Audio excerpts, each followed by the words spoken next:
Al principio todo era oscuridad, y dijo Dios, hágase la luz. Y la luz se hizo, y vio que era buena. Y con el tiempo Dios fue haciendo todo lo demás, el universo y los planetas, las estrellas, las plantas y los animales, la lluvia y los ríos. Luego creó al hombre, y poco después a la mujer.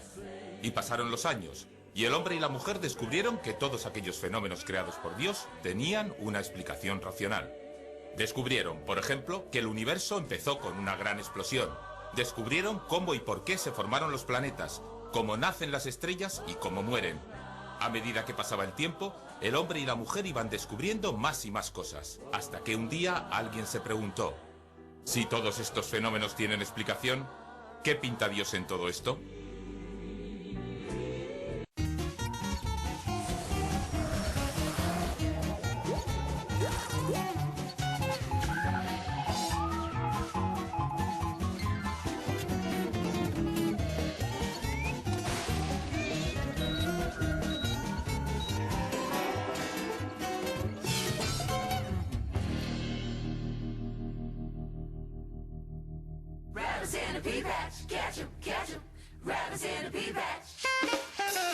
Yo creo que hay algo.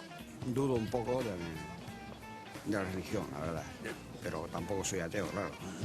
Creo que todo el mundo, ¿no? Somos religiosos. El tema de pensar que hay algo más allá y tal, yo, por ejemplo, no le doy mucha vuelta. Católica, practicante, pero romana, vamos. Más bien agnóstico. A veces pienso que por desgracia no soy creyente.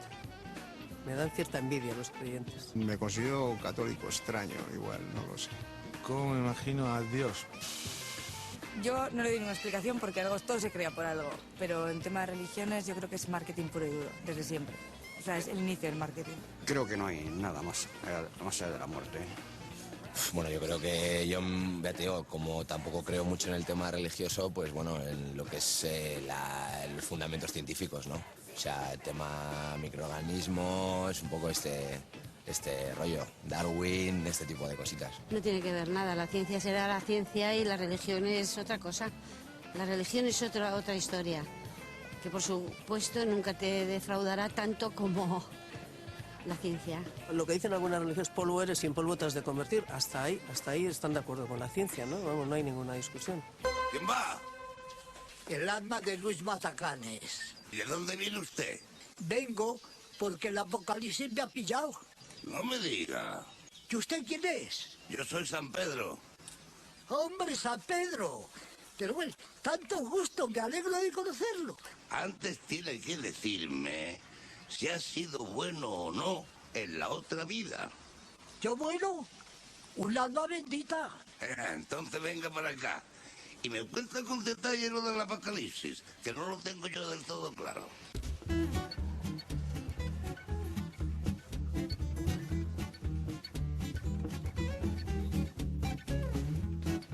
Hola chicos, ¿cuántos de vosotros creéis en Dios o en un Dios? Levantad la mano, por favor. No os avergoncéis, ¿eh? A ver, 1, 2, 3, 4, 5, 6. Pues me imagino que tiene barbas blancas, que es un señor mayor y que está sentado en una nube. Es que yo pienso que Dios puede ser como uno se lo imagina. Que Dios puede ser como uno se lo imagina. Es decir, que cada uno se imagina a Dios como quiere. Sí. ¿Tú cómo te lo imaginas? Yo no me lo imagino. Yo creo que se inventó para explicar cosas que no se sabían, pero que hoy en día ya no tiene sentido. Nosotros fuimos monos y si Dios nos crió, pues tendría que haber sido mono. Pues yo creo que en general la religión era para controlar al pueblo y para que no se preocupara de cosas que hacía el rey así. Independientemente de la fe que profese cada uno, el hecho es que vivimos en una cultura cristiana. Buena parte de nuestro esquema moral y nuestra forma de ver la vida se basa en el cristianismo. También nuestro arte, claro, y por tanto nuestro sentido estético. En casi todo lo que nos rodea hay un vestigio cristiano, incluso cuando paseamos por la calle.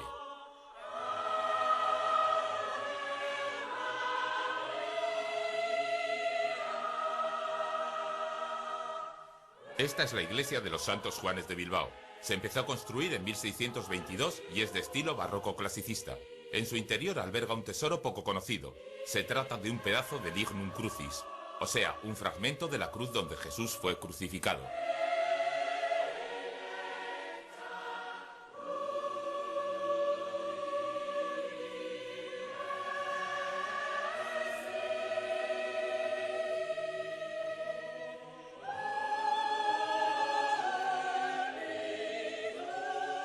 Por supuesto, no hay ninguna prueba de que estas diminutas astillas pertenezcan realmente a la cruz de Cristo. Entonces, ¿qué hacen aquí?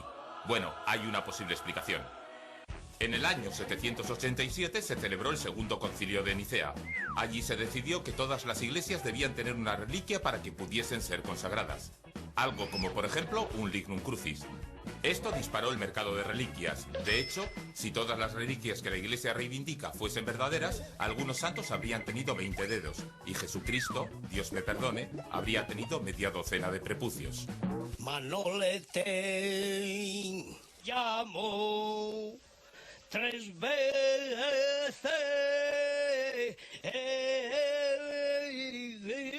al gato.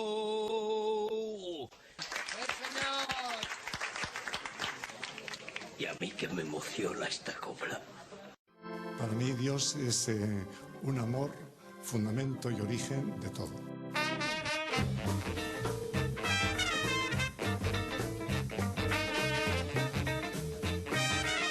Rafael Aguirre es catedrático emérito de Teología de la Universidad de Deusto.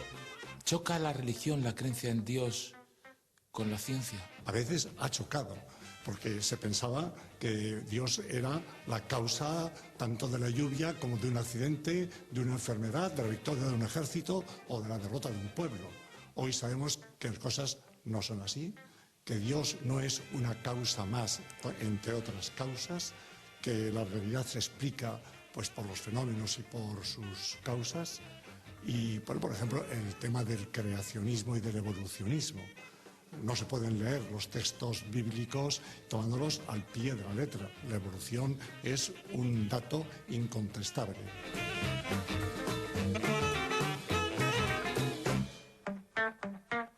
¿A qué has hablado de los textos sagrados? ¿A qué género literario atribuyes la Biblia? ¿Sería un libro histórico? ¿Sería un libro mítico? ¿Qué sería? Bueno, la Biblia es un conjunto de libros, escrito además durante mucho tiempo. Hay libros narrativos, hay textos narrativos, hay textos legislativos, poéticos, líricos, epistolares. Entonces, habrá que ver en cada caso de qué género literario se trata para poderlo leer adecuadamente. Y en todo caso, lo que hay que hacer es meterse en la cultura lejana en que esos textos están escritos, si no incurrimos en etnocentrismo y hacemos lecturas que tergiversan radicalmente la Biblia. Buena parte del Antiguo Testamento pues son textos de carácter mítico que quieren dar respuestas a interrogantes que tiene de siempre la humanidad. Dios se sitúa en otro nivel y la acción de Dios se sitúa en otro nivel. Dios no viene para sacarnos las castañas del fuego, pero Dios está siempre con nosotros. No es lo mismo ser creyente que ser crédulo. ¿Nunca se ha preguntado por qué está aquí?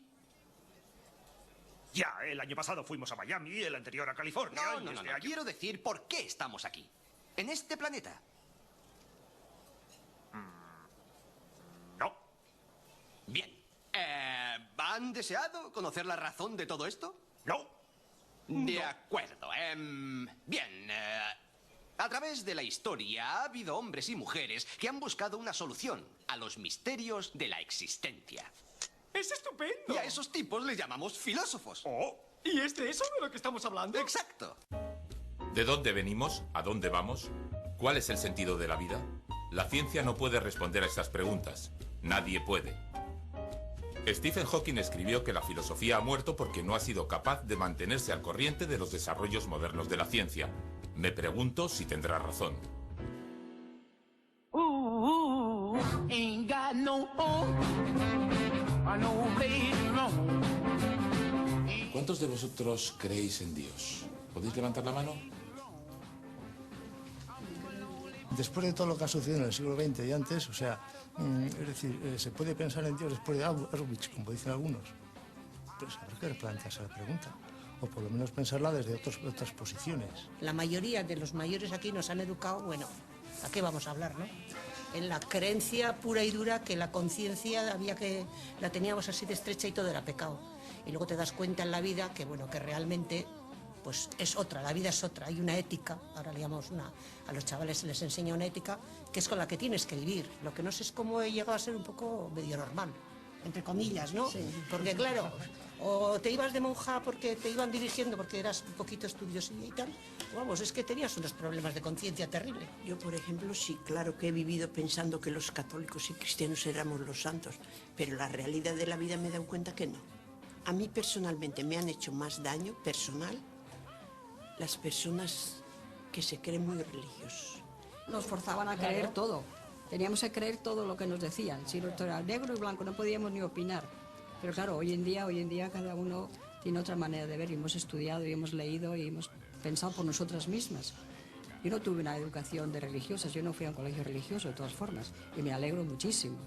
Pero vamos, de todas formas, está en nosotros. Y nos han creado unos tabús, una serie de cosas en muchísimos aspectos que nos han dejado, yo creo, marcadas. Hemos disfrutado de la vida, claro está, pero nos han dejado marcadas. If you having girl problems, I feel bad for you, son. I got 99 problems, but a bitch ain't one. I got the rat patrol on the cat patrol. La religión, más allá de ser una cuestión personal, modela nuestro mundo y a veces lo convierte en un lugar peor. Por supuesto que el fanatismo no es algo intrínseco a la fe, pero es un hecho que la religión, como cualquier disciplina basada en dogmas, propicia la irracionalidad. Todos sabemos que el SIDA es uno de los mayores problemas de África, pero veamos algunos datos. 9 de cada 10 casos de nueva infección de VIH se producen en África. Aquí se concentra el 83% de muertes por SIDA del mundo. En 9 países del África subsahariana, más del 10% de la población adulta tiene VIH. No hay un solo científico que dude de la eficacia del preservativo para evitar la transmisión de enfermedades sexuales. Y sabiendo todo esto, el Papa, una de las personas con más asesores científicos del mundo, fue a África y dijo: No se puede superar el problema del SIDA con la distribución de preservativos. Al contrario, se aumenta el problema. José Chucanive es misionero, periodista y párroco de la Iglesia del Carmen de Bilbao. Hay temas que son dentro de la Iglesia que se llaman temas cerrados y temas abiertos. Temas cerrados son donde ya el Papa ha dicho la última palabra y eso ya no se mueve. Pero hay otros, muchísimos que son, la mayoría son temas abiertos, o sea, donde quizá la mayoría de la postura oficial pues defiende una línea, pero no todos defienden esa línea, ¿no? Los misioneros aplican lo que se llama la epiqueia, o sea que estudian cada caso y muchas veces pues permiten perfectamente que se use el preservativo. Incluso hay misioneros y misioneras que ellos mismos le entregan esos preservativos, ¿no? No tengo otra solución. Voy a venderos para experimentos científicos. No hay otra solución, hijos míos. Culpad a la Iglesia Católica por no dejarme usar uno de esos chismes de goma. Oh, no niego que en su momento hicieron cosas maravillosas. Han preservado el poder y la grandeza, incluso el misterio de la Iglesia de Roma. La santidad de los sacramentos y la indivisibilidad de la Santísima Trinidad. Pero si me hubieran permitido ponerme uno de esos chismes de goma en el pene, no tendríamos los problemas que tenemos. Por supuesto que las religiones hacen mucho bien en el mundo. Tenemos muchos ejemplos de religiosos que han dedicado su vida a ayudar desinteresadamente a los más desfavorecidos en todos los rincones del mundo. Son ejemplos inspiradores. Ejemplos como el de Vicente Ferrer, que aunque abandonó la Compañía de Jesús antes de crear su fundación, siguió declarándose cristiano hasta su muerte.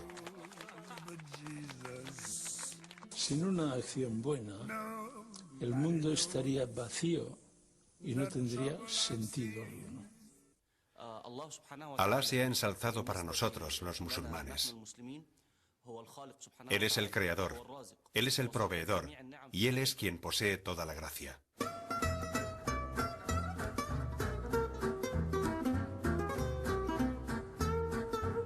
Mohamed Diab es licenciado en Teología Islámica en Al-Azhar, la universidad más prestigiosa del Islam.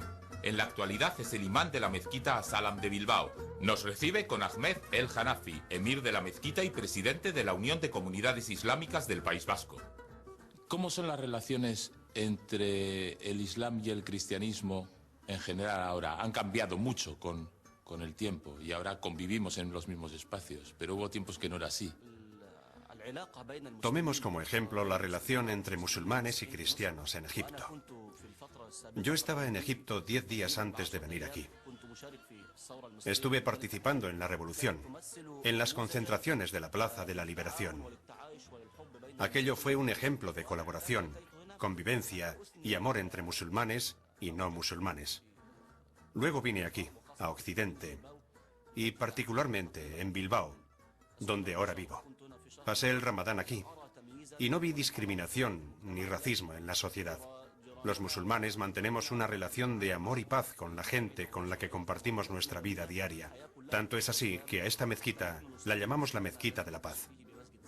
Yo vi una imagen que me impresionó mucho de la revolución, que era musulmanes rezando a la hora del anochecer. Y los cristianos con cristianos protegiéndoles. Me impresionó muchísimo. Sí. Es un sentimiento hermoso. Debo decir que no comparto que hubiese hostilidad entre musulmanes y no musulmanes. Nunca ha existido hostilidad en los barrios, aldeas y ciudades de Egipto. Los musulmanes tratamos a nuestros vecinos cristianos con amor. Participamos en sus celebraciones y les consolamos en sus tristezas. La única hostilidad que había en Egipto era la creada por el régimen político. Curiosamente, una semana después de que el imán Mohamed Diab nos concediera esta entrevista, hubo un enfrentamiento entre cristianos y musulmanes en un barrio de Egipto. 9 personas murieron y 144 resultaron heridas. Hay una cosa que a mí me impresiona siempre de las mezquitas, aunque sea una mezquita tan austera como esta. Y es que no hay imágenes. Los cristianos, o los que nos hemos educado en el cristianismo, no estamos acostumbrados a no ver imágenes. Y no entendemos las cosas que pasan a veces con las representaciones de Alá o de Mahoma, mejor dicho. De Mohammed. Sí. De Mohammed. No, Mahoma no se dice. El Mahoma es contradictorio, sí, contrario a no, pero como en Occidente lo llamamos Mahoma. Por eso rechazamos nosotros esta definición, porque es contrario al significado de Mohammed. Pues sí. Perdón, ¿nos puedes explicar esto? Sí. Porque, si yo digo Mahoma, digamos, estoy ofendiendo al Islam. Pregunto porque no lo sé. Sí, porque Mohammed es el agradecido. El agradecido. Y Mahoma no es tiene el significado. desagradecido. O sea que Mohammed... Nos han dicho eso. ¿Y por qué, perdona, pero por qué en Occidente los medios de comunicación sistemáticamente dicen Mahoma? Nosotros estamos ya repitiendo cada 2 por 3 a los medios de comunicación que no utilicen, por favor, esta definición porque no es correcta. O sea, en nuestro programa tenemos que decir... Mohammed. En efecto, a buena parte de la comunidad islámica le molesta que los medios utilicemos la palabra Mahoma. Ellos, según nos han dicho, no lo consideran un error inocente, sino un insulto deliberado. ¿Pero es cierto? Yo pienso que no. Arturo Ortega es profesor de Historia Contemporánea del Mundo Islámico en la Universidad del País Vasco. Es más, yo estoy seguro de que Mahoma no tiene una transcripción del árabe clásico a un idioma nuestro actual. Yo pienso que eso forma, una vez más, parte de esos mitos, de esas irrealidades contra incluso las cuales deberíamos luchar. Es decir, no, Mahoma no significa nada, simplemente es una traducción desafortunada, pues seguramente desafortunada, una transcripción del término Muhammad, pero que Mahoma no tiene una traducción al término al árabe clásico, eso seguro. Entonces pensar que Mahoma significa el desagradecido, que es un insulto deliberado, no. Ahí creo que sí hay un poquito de mal pensamiento o de exceso de susceptibilidad. No creo que nadie diga Mahoma con el afán de ofender, en absoluto. ¿Qué nos cuesta decirlo? Absolutamente nada. Si no lo decimos sabiendo que ellos prefieren Muhammad, entonces estaríamos un poquito agrediendo su sensibilidad.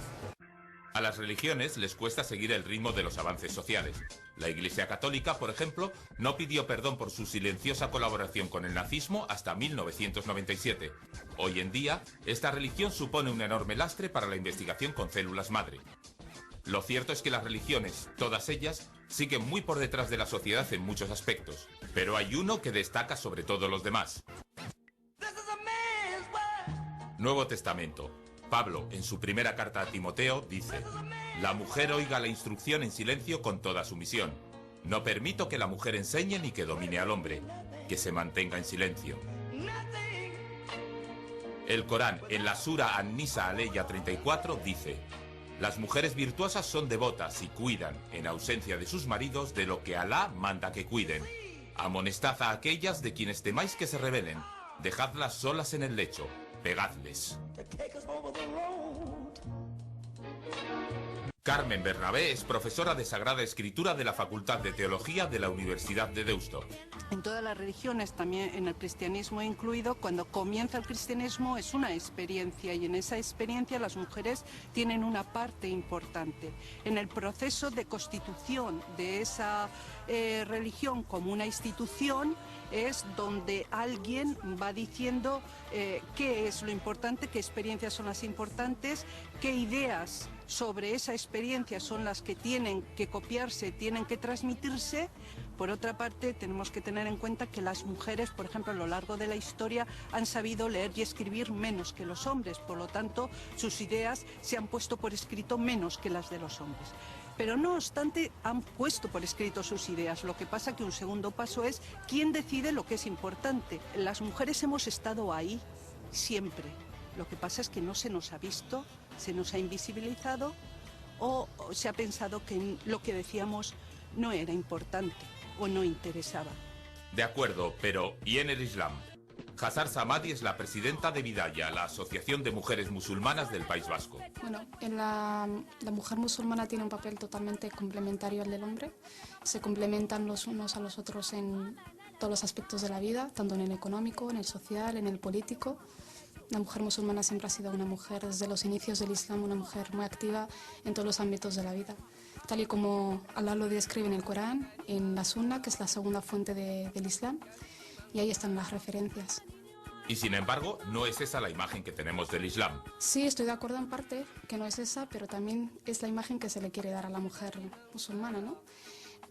Si en algún país X se le da otro papel diferente, son leyes que son del país en concreto, pero tú me has hecho la pregunta sobre la mujer en el Islam y yo te he contestado con las evidencias del Islam, que son el Corán y la Sunna. ¿Por qué? ¡Oh, Dios mío! No entiendo. Creí que os alegraríais mucho. ¿Cómo nos vamos a alegrar? Yo nunca había pensado en Dios en mi vida, ahora pienso seriamente en él. Pero el catolicismo, ¿por qué? No es la religión de tu pueblo. ¿Por qué? Porque desde el principio no asimilé bien nuestra religión y necesito un cambio total en mi vida. No me digas que vas a creer en Jesucristo. Sé que te va a parecer muy raro, pero lo voy a intentar. Te hemos criado en la tradición judía. Da lo mismo que haya nacido judío, tengo edad suficiente como para tomar una decisión. ¿Pero por qué Jesucristo? ¿O por qué, por ejemplo, no te has hecho budista? Budista es una cultura totalmente ajena. Mira, tú te vas haciendo mayor, ¿verdad? ¿No tienes miedo de morirte? ¿Y por qué iba a tener miedo? Porque dejarás de existir. Albert Einstein escribió: la palabra de Dios no es para mí nada más que la expresión y el producto de debilidades humanas. La Biblia, una colección de leyendas admirables, pero también sumamente primitivas. Yo creo que para abrirse al misterio de Dios hay que formular preguntas de otra naturaleza diferentes. Es como si echamos una red en el mar. Bueno, pues si quiero pescar atunes, tendré que echar un tipo de red. Si quiero pescar sardinas, la red tendrá que ser diferente. Yo creo que si tratamos de ciencia, habrá que hacer una serie de cuestiones.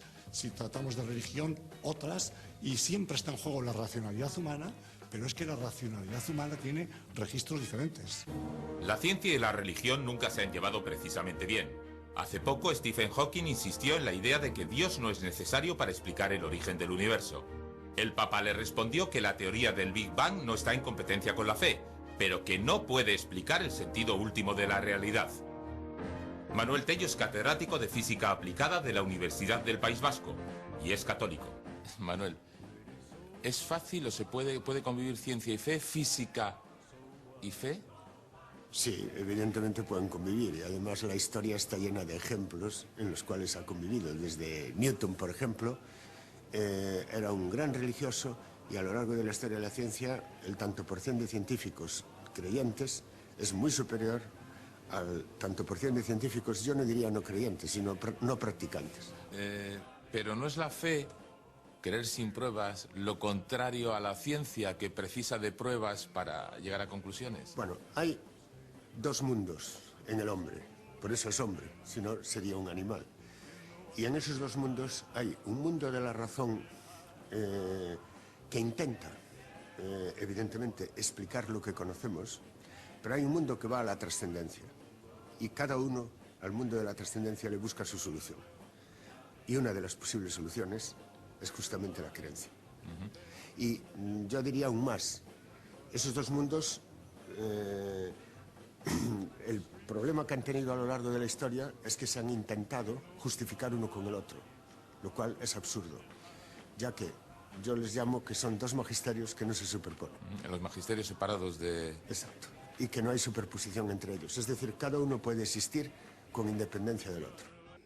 Pero la religión no solo tiene problemas con la ciencia, también los tiene con el humor. Cristo nunca rió. ¿Podemos asegurarlo? En ningún momento de las Escrituras se dice que riera. Tampoco en ningún momento se dice que no lo hizo. Si hasta se sabe que los santos se valían del humor para ridiculizar a los enemigos de la fe. Aristóteles dedicó su segundo libro de poética al humor como instrumento de la verdad. Señor, estoy afectado por la calvicie. Estoy curado. El maestro me ha curado. Pero si yo no le he tocado. Era ciego y ahora veo. ¡Milagro! ¡Milagro! Las religiones se toman muy en serio a sí mismas y los líderes espirituales no suelen encajar bien las bromas. Será porque en el humor casi siempre subyace una crítica. El 30 de septiembre de 2005, el periódico de mayor tirada de Dinamarca publicó 12 caricaturas de Muhammad, fundador del Islam, haciendo añicos el mayor tabú de esa religión. Todo el mundo se enfadó, los países islámicos, por supuesto, pero también la Iglesia Católica. La religión islámica se fundamenta en la honestidad. En la época del profeta Muhammad, que Alá le bendiga y le conceda paz, no existía la fotografía. No podemos, por tanto, imaginar siquiera su imagen, porque siempre estará lejos de la realidad. Su representación ha sido prohibida por los ulemas en la Sharia por varios motivos. Uno de ellos es que no existe persona de tal perfección, castidad y pureza que pueda poner rostro a Muhammad. Lo mismo ocurre con nuestro Señor Jesús y con los demás profetas de Alá en los que creemos. Para ellos, que los seres humanos intenten representar vida animal, no digamos ya vida humana, y no digamos ya la vida del humano por excelencia, que es el profeta, que es Muhammad, es un pecado de soberbia. Para ellos es querer hacer un poquito una imitación de Alá. Solamente Alá crea vida. Entonces, ¿quién es un humano para intentar imitar, remedar un poquito a Dios y hacer una especie de imitación de caricatura? Solamente Dios puede crear vida. ¿Cómo se atreve el hombre a imitar a Dios y ser capaz de pretender imitar una figura humana?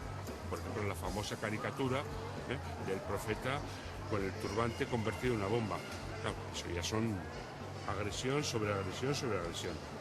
En efecto, esta caricatura en particular, donde la cabeza de Muhammad aparece fusionada con una bomba, despertó la ira del mundo islámico. El ilustrador recibió amenazas de muerte y varios medios se solidarizaron con él publicando la caricatura en sus páginas. Resultado de todo esto, que si tecleas Muhammad en Google Imágenes, ahora sale esto. Y por si fuera poco, se ha instaurado el Día Internacional de Dibujar a Muhammad. Fue una idea de los guionistas de South Park, cuyo capítulo 201 fue censurado precisamente porque aparecía Muhammad. Un columnista del Washington Post apoyó la idea escribiendo: «Dibujad a pesar de cualquier corazón descontento. Este es un país libre. Por ahora».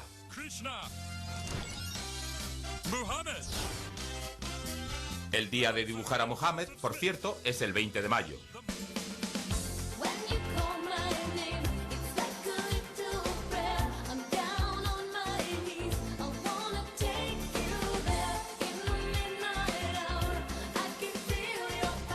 Esto es Umbe. Está en Laukiz, Vizcaya.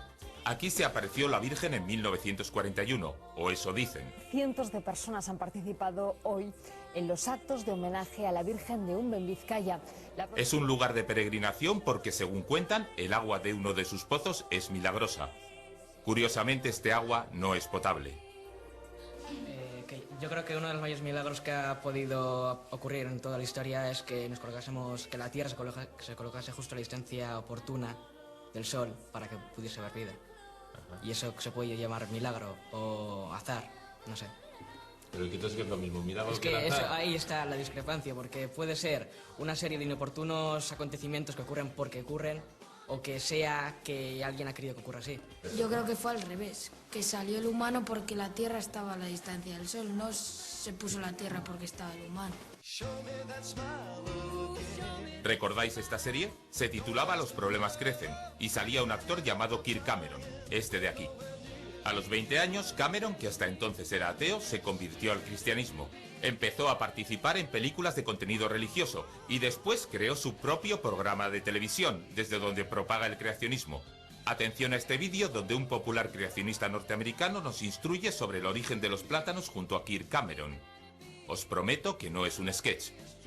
Hold this, Kirk. Behold the atheist's nightmare. Now, if you study a well-made banana, you'll find on the far side there are 3 ridges. On the close side, 2 ridges. If you get your hand ready to grip a banana, you'll find on the far side there are 3 grooves, on the close side 2 grooves. The banana and the hand are perfectly made one for the other. You'll find the maker of the banana, Almighty God, has made it with a non-slip surface. It has outward indicators of inward contents: green, too early; yellow, just right; black, too late. Now, if you go to the top of the banana, you'll find, as with the soda can makers, they placed a tab at the top. So God has placed a tab at the top. When you pull the tab, the contents don't squirt in your face. You'll find the wrapper, which is biodegradable, has perforations. Notice how gracefully it sits over the human hand. Notice it has a point at the top for ease of entry. It's just the right shape for the human mouth. It's chewy, easy to digest, and it's even curved toward the face to make the whole process so much easier. Seriously, Kurt, the whole of creation testifies to the genius of God's creative hand. Algo que se le olvida a este señor es que esa banana tan bonita que él muestra es fruto de la progresiva modificación genética realizada por el hombre. En realidad, una banana silvestre es así. Parece que Dios tiene un sentido estético un tanto raro, ¿eh? R-E-S-P-C-T, find out what it means to me. R-E-S-P-C-T, take out TCP, sock it to me, sock it to me, sock it to me, sock it to me, sock it to me, sock it to me. A little bit. De vez en cuando los medios de comunicación alertan sobre los peligros de las sectas. Y ciertamente no son una cosa muy recomendable. Pero la verdad es que la única diferencia entre una religión y una secta es el número de creyentes. De hecho, el cristianismo empezó siendo una secta. El escritor norteamericano Lafayette Ronald Hubbard nunca consiguió el éxito con su obra. Tocó todos los palos: ciencia ficción, novela de aventuras, poesía, hasta escribió manuales de negocios. Pero un día tuvo una idea, una que le haría rico. Decidió fundar una nueva iglesia.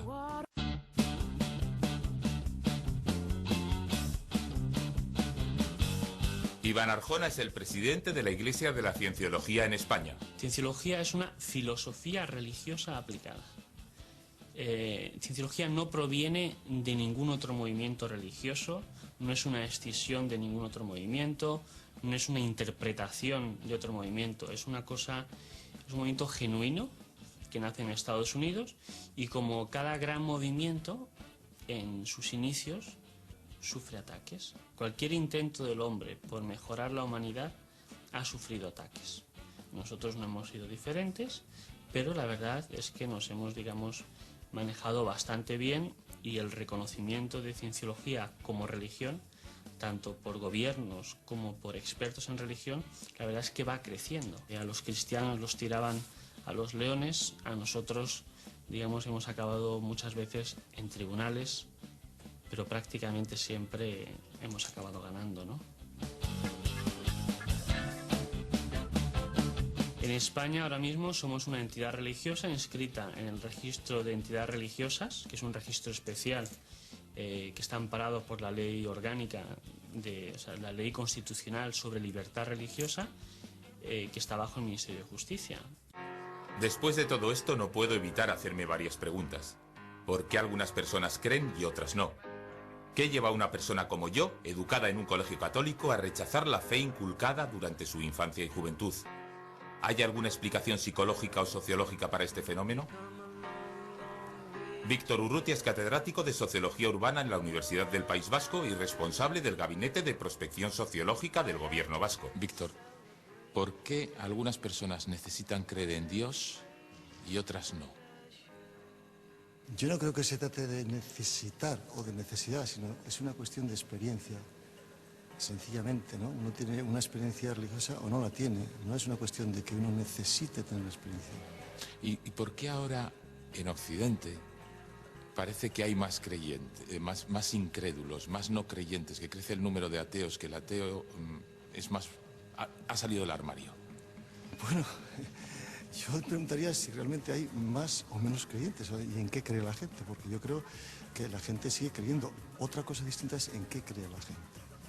Yo sí pienso que hay una transposición de ciertas ideas de la trascendencia de Dios a otras que son, bueno, pues que no son las tradicionales, que son nuevas formas de trascendencia más secularizadas, pero al fin y al cabo trascendencias. Por lo tanto, incredulidad respecto a qué, diría yo. O sea, qué imagen de Dios es la que dejamos de atrás y qué otra percha, qué otro agarradero tenemos para dar sentido a nuestra vida. ¿Podrían decirme por qué hay tanto sufrimiento humano? Eso es incontestable. ¿Existe Dios? Esas cosas no se preguntan. Mi dilema es, si nada perdura, ¿por qué de molestarme en hacer películas u otras cosas? ¿Para qué? Nos gustan sus películas, sobre todo las primeras, las cómicas. ¿Pero es tan desalentadora la condición humana? También hay momentos gratos. ¿Y yo no debería dejar de hacer películas y hacer algo como ayudar a los ciegos o convertirme en misionero o algo así? Usted no da el tipo de misionero, no duraría mucho. Y tampoco es Superman, sino un comediante. ¿Quiere prestarle un servicio a la humanidad? Cuente chistes más graciosos. ¿Qué sentido tiene la vida? Vivir. Vivir. Sí, no hay más. ¿Para qué vivir? O sea, para vivir sin más. No hay nada más por lo que puedas hacer en tu vida. Para poder vivir todos bien. Porque no porque no haya una religión no tenemos que vivir mal. Hay que vivir bien y ya está. Ser feliz, no solo vivir, porque si estás viviendo y estás mal, pues no tiene sentido, ¿no? Vivir bien. Claro, vivir y ser feliz, joder. Disfrutar. Claro. Que pasen más cosas buenas que malas y que todos seamos más o menos felices. Para hacer buena música. Para hacer buena música, ¿ese es el sentido de la vida? En parte. No sé, yo creo que hay que hacer el bien porque no solo estás viviendo tú y tienes que ser feliz tú, tienes que procurar de que los demás también sean felices. ¿No será que después de todo Dios es tan solo una idea? Igual que el amor, igual que la justicia. Tanto el amor como la justicia existen solo en la medida en que nosotros los creamos. No hay amor en la naturaleza, no hay justicia, quizá tampoco haya Dios. Hay cientos de dioses creados por el hombre. La mayoría de las personas elige la religión mayoritaria de su círculo social, el Dios de sus padres, uno entre centenares de deidades. A fin de cuentas, todos somos ateos de la inmensa mayoría de las religiones. Algunos, sencillamente, los somos de todas. Always look on the light side of life. If life seems jolly rotten, there's something you've forgotten, and that's to laugh and smile and dance and sing. When you're feeling in the dumps, don't be silly chumps. Just purse your lips and whistle, that's the thing. And always look on the bright side of life. Come on. Always look on the bright side of life. For life is quite absurd, and death's the final word. You must always face the curtain with a bow. Forget about your sin, give the audience a grin. Enjoy it, it's your last chance anyhow. So always look on